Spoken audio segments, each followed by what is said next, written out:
Hello friend, in this video I'm going to talk about Huffman coding. Well, Huffman coding algorithm is used for data compression, and in this particular program I will show you how exactly this performs, and the graphical illustration would also make the thing more easier to follow.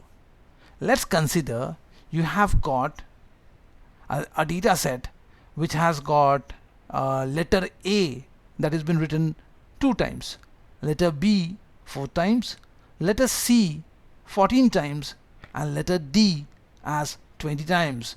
That means there are 4 letters, and these are the frequency in which these letters are used. Let's do a creation of an array, and that array will be storing these informations.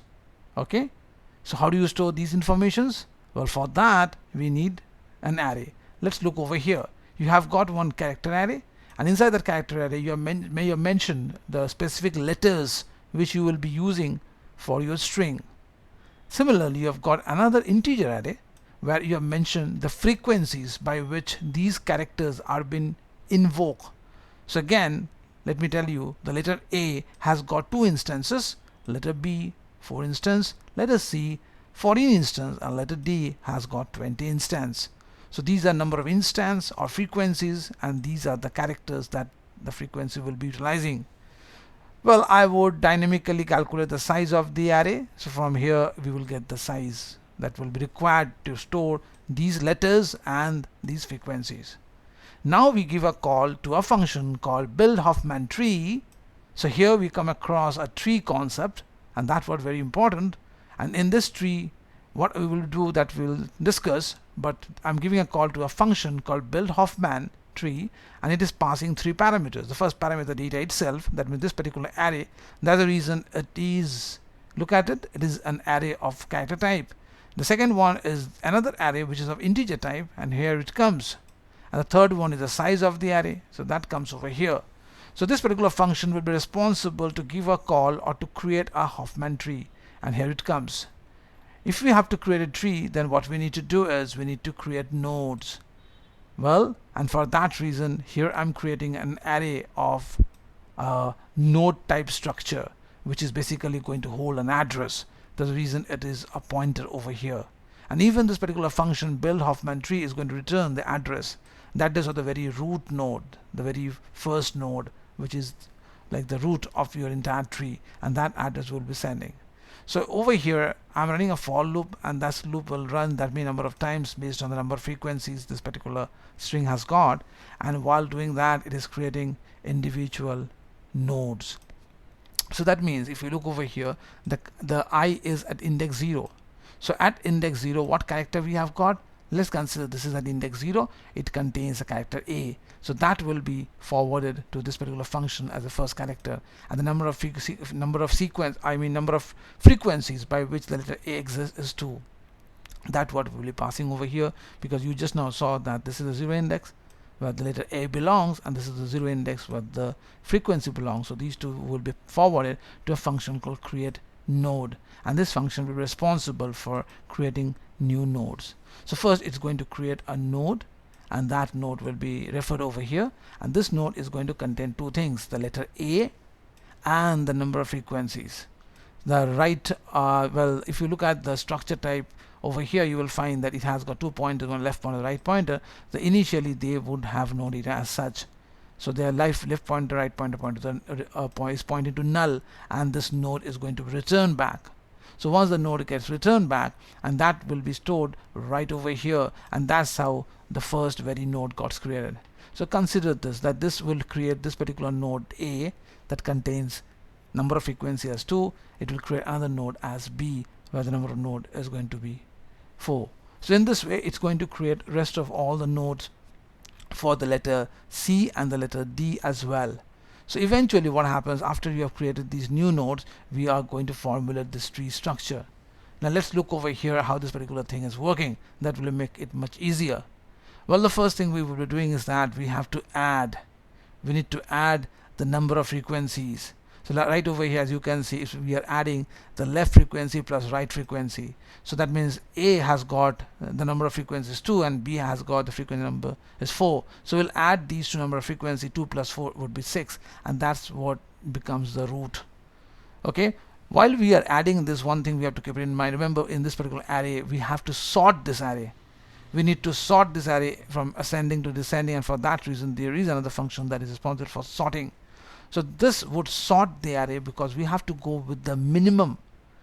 We will be picking up that particular node which has got the minimum number of frequencies. Like compared to all the 4, we have got 2 as a least, and then we have got the 4. So that's the reason we have picked these two things. So for that reason, sorting is very important.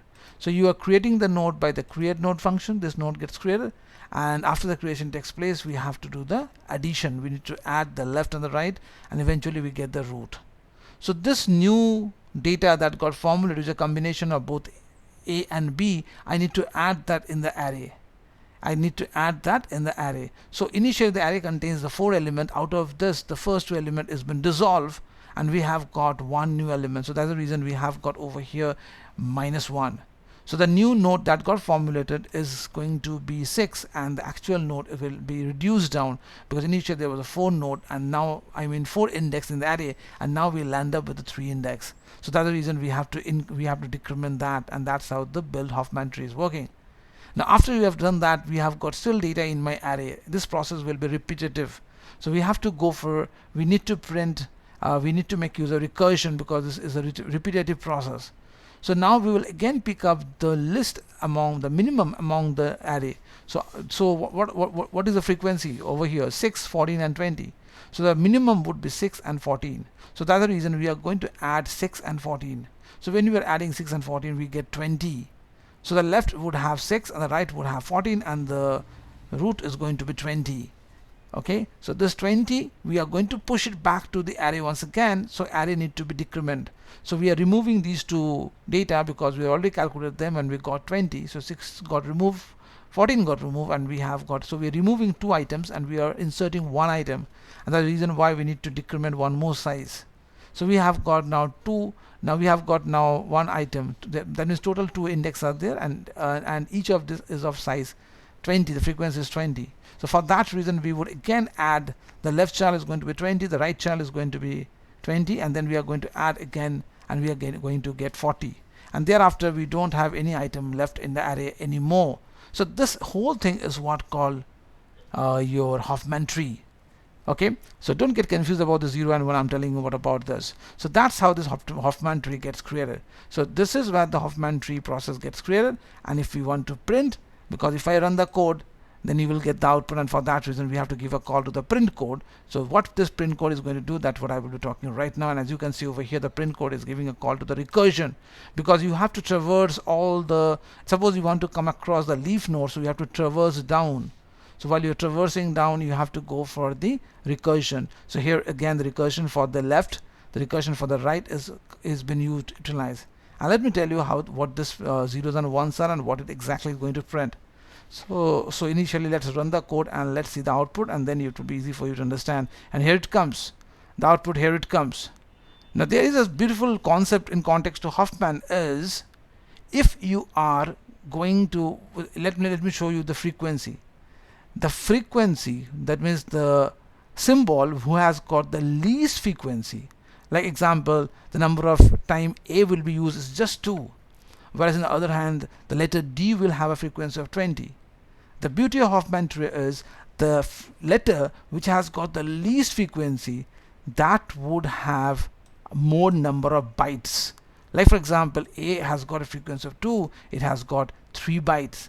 B, which has got the frequency of 4, has got 3 bytes, whereas compared to 4, the letter C has got 14. It's pretty high, but see, the number of bit is just 2.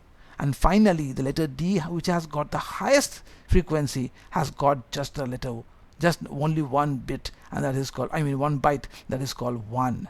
Or you can say 1 bit also. Yeah, better. It's 1 bit. It has just got, so the 20 time D has been utilized, but as of bit is concerned, it's just 1. So how come this is actually coming? Where from this is coming? And that is where we will see in the tree once again. Now let's look at the tree. The small funda goes is that the left child will be treated as 0 and the right child will be treated as 1. So now let's consider you want to the letter A will now be represented in the form of 000. So how this 000 is coming? So this is your leaf node. The letter A is right over here, the letter B is right over here, the letter D is over here, the letter C is over here, the letter D is over here. So if you have to pass the letter A, the number of bit would be 0, 0 and 0. That's the reason it's 000. In the same way, if you have to pass the letter B, it would be 0, 0 and then we have to come to the right side, hence it is 1. Similarly, if you have to pass the letter C, it would be 0 and then you move to the right, it's 1. So 0, 1 would take you to the letter C. And lastly, if you have to go for D, you can directly come to D with just 1 bit and that is called 1. So do remember, in case of Huffman, the concept goal is that the character which has got the least frequency, like what you can see over here, A, which will be used just for 2 times, but the number of bit would be much higher. Whereas in comparison to the character where the frequency is more, it has got only 1 bit. So that's the thumb rule of Huffman, which says that if you have a more number of character, the frequency is high, the number of bit consumption would be less. Whereas in comparison to where the character is less, the number of bit comparison would be more. So that's how the Huffman tree is going to work. So as a summary, in order to implement Huffman tree, first you have to build the Huffman tree, and for that reason what we'll be doing is that here is the, just a minute, let me close this tab. Here is the build function taking place where we are individually creating each node, and these are the leaf node that we are creating, and then we are generating what? We are generating the left side and the right side. That's what we are doing out over here, and left plus right would give us the new node. So that is how the build Huffman tree has been built on. And then we have to sort the array. So this is where the sorting array comes out. As you can see over here, every time the new insertion is taking place, the data is sorted. So for that reason, sorting part is also required.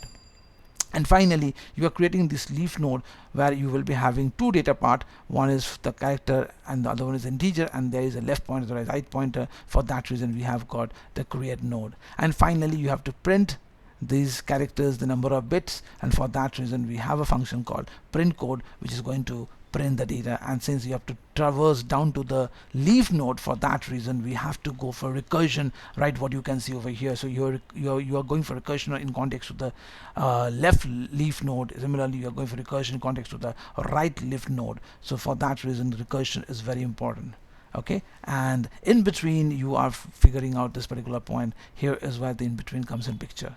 So that's how the Huffman algorithm comes in utility, and it is one of the very popular algorithm in context to the data compression, which is often been used while you go for zip of a folder or a file. So this data compression technique is been used in context to Huffman coding. Okay, so that's all from this video presentation. See you soon. Bye bye, take care.